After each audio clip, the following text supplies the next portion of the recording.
tricolor vai encarar o Criciúma, né? O reencontro com a sua torcida, que anda meio preocupada. O tricolor se prepara para mais uma decisão. No domingo, a equipe de Rogério Ceni enfrenta o Criciúma em busca da recuperação no campeonato.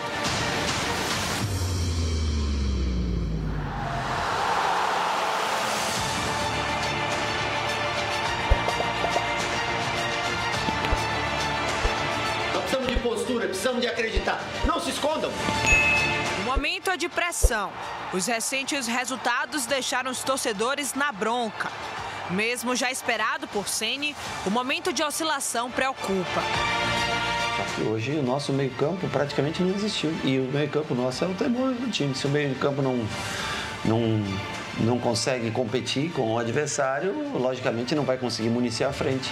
Nós não vamos conseguir jogar. Então, o que o Fortaleza fez era exatamente o que a gente esperava que ele fizesse.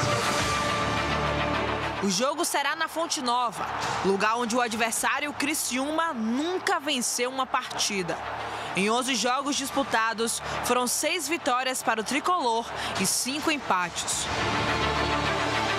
Este ano, as duas equipes já se enfrentaram 3 vezes. O retrospecto é completamente favorável para o Bahia, que venceu 2 e empatou 1. Os 74% de aproveitamento como mandante também estão a favor do tricolor. O apoio da torcida faz toda a diferença na Fonte. A bola rola às 6h30 e a previsão é de um jogão, onde vencer é crucial para se manter no G6. A gente espera que continue assim, porque faltam ainda 10 jogos e o que a gente conquistou é pouco e nós queremos mais.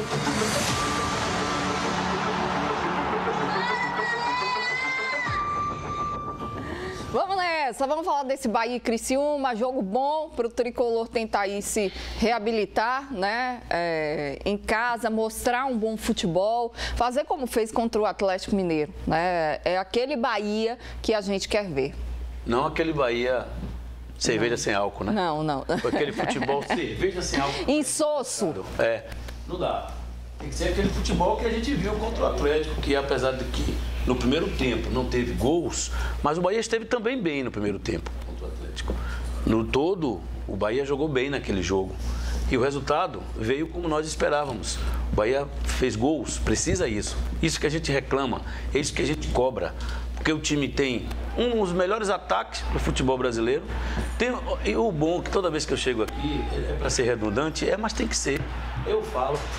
Quando o Bahia estava bem, Ju, você lembra que eu falei assim, ó, tá tudo beleza, bacana, legal, mas eu sempre pontuava aquelas coisas que até hoje a gente tem que falar do desagrado. Por exemplo, Tassiano joga mal posicionado, às vezes Tassiano não joga bem porque ele não está jogando o que ele poderia jogar se estivesse na posição que ele joga. O Everaldo sendo sacrificado, se ele é aquele atacante que nos dá essa entrega que a gente já conhece de perder gols, mas se ele fosse fixado naquele centroavantão ali, Zé, é a minha opinião, ele teria perdido gols, mas ele teria feito mais gols do que o que ele tem, apesar de ser o artilheiro. Então é um time que também tem esse paradoxo de tudo isso que a gente vem falando por aqui. Então tem que mudar. Tem que mudar porque a mão está em Rogério Ceni em traçar os caminhos para poder superar o adversário. Mas a superação maior é do atleta dentro de campo. E o Bahia tem um bom time, tem um bom elenco, mas alguma coisa tem que ser feita para mudar, para tirar essa coisa desse time que vai jogar em algumas situações, como no jogo contra a equipe do Fortaleza mesmo, apanhou porque mereceu apanhar. Porque quando tem a bola, faz o quê? Não faz nada. Posse de bola para quê? Para fazer esse futebol cerveja sem álcool? Então, meu irmão, não dá para viver desse jeito, não dá para ser feliz dessa forma. Muda isso que pode ser melhor. A gente fica preocupado, né? Porque tem sido falado que campeonato de pontos corridos, o Bahia ainda não conseguiu fazer uma campanha parecida. Mas se Lafene pegar aí, ele vai lembrar que em 2019, o Bahia no primeiro turno conseguiu praticamente os mesmos números que o Bahia conseguiu no primeiro turno desse campeonato agora. Só que a gente sempre alertava do jeito que o time jogava, Eu me lembro os dois Kaique, jogava com Gilberto, Zé Rafael. E o Bahia tinha uma maneira de jogar que todos os jogadores se aplicavam e conseguia fazer dentro do campo, que era uma marcação forte para roubar a bola, para atacar, para não deixar o adversário jogar. E quando deixou de fazer isso, a gente ficou padecendo no segundo turno para não cair para a segunda divisão. Então, quando o torcedor e a gente fica com essa preocupação, é que o Bahia tem um elenco diferente, tem um grupo diferente, tem os investimentos diferentes, mas a gente tem que alertar sobre isso, porque o City ainda não estava aqui, o Rogério não sei se acompanhou. Então, essa é a maior preocupação do torcedor, quando começa a cair o rendimento e da forma que eu falei. Tem várias formas da gente perder, empatar e vencer os jogos. E a maior dificuldade, em uma semana longa como foi essa, que só vai ter jogo no final de semana, eu não sei se os jogadores, se a comissão repara que a pressão é muito grande, porque vai ficar batendo a semana toda. Exatamente. É claro que a gente tem que esquecer o que passou, tirar como experiência o passado tão recente aí de vários jogos que a gente decepcionou o torcedor e vocês mesmos, que vocês não querem repetir a atuação que repetiu contra o Fortaleza. O jogo do Cuiabá também aqui foi a mesma coisa. Então vocês sabem o que tem que fazer. Foi falado até por jogadores, por treinadores, o que tem que fazer. E o Bahia sempre foi isso. O Bahia sempre vendeu cara até as suas derrotas. Sempre vendeu cara. Então, o sentimento do torcedor, de um ex-jogador como eu, e que sempre estou aqui buscando incentivar e acreditar sempre que o Bahia pode fazer algo maior, a cobrança é justamente para vocês, porque vocês são capazes de fazer. Vocês já provaram isso e tem a oportunidade agora. Mas faz o seguinte, faz isso no jogo do Criciúma, mas não deixa repetir outras vezes não, tá bom? Acreditamos sempre no Bahia. Pegar esse gancho do Jota sobre mudanças e na rua, quando o Juliana perguntou sobre o termômetro, a gente vê o torcedor muito chateado com os esquemas que o Rogério Ceni utiliza. O torcedor está chateado com as mudanças que o Rogério faz, principalmente no segundo tempo. Volta, meia hora ele entra com o Ratão logo no intervalo, ou então ele deixa para fazer aquela substituição em trio, que ele coloca o Ratão, o Ademir e o Luxo de vez, e o torcedor está muito chateado com essa situação. Mas se a gente, Zé e Jota, olha para o banco, o Bahia tem aquelas peças ali que não se modificaram. Não, o Rogério não teve jogadores à sua disposição, principalmente na última janela de contratações. O Bahia só trouxe o Luxo, então ele tem que trabalhar com aquilo ali.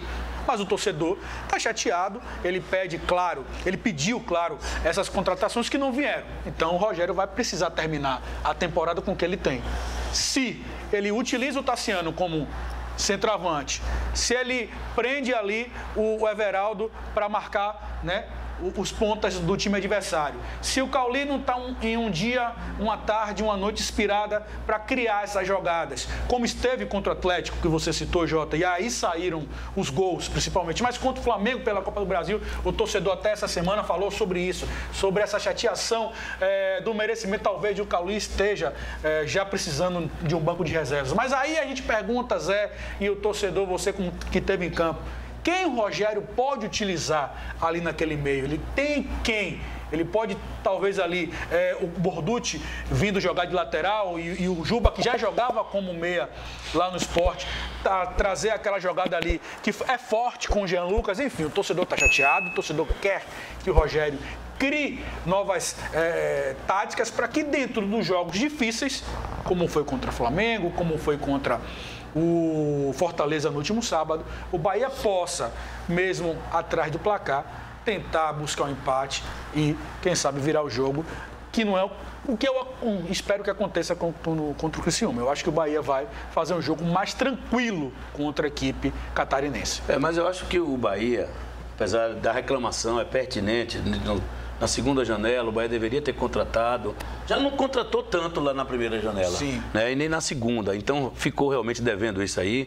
mas é porque é o projeto do Grupo City. Está todo mundo aqui nesse momento, querendo, cobrando. O torcedor acha que o Bahia e o torcedor do adversário também acha que só porque entrou no Grupo City, o Bahia já entrou para ganhar tudo. Não é assim. E o City não está nem aí para nada disso. O City está dentro do projeto dele, o projeto que ele quer para o Bahia, a médio e longo prazo. Então, se mantiver a calma, vai acontecer. Claro que a gente fica chateado porque vem uma derrota. A derrota cachapante, como foi diante da equipe do Fortaleza, foi ruim, ponto fora da curva. Mas o Bahia só caiu na competição quando perdeu os 2 jogos dentro de casa, Cuiabá e Corinthians. Se não fosse aquelas 2 derrotas ali, o Bahia estava numa situação tranquila dentro da competição.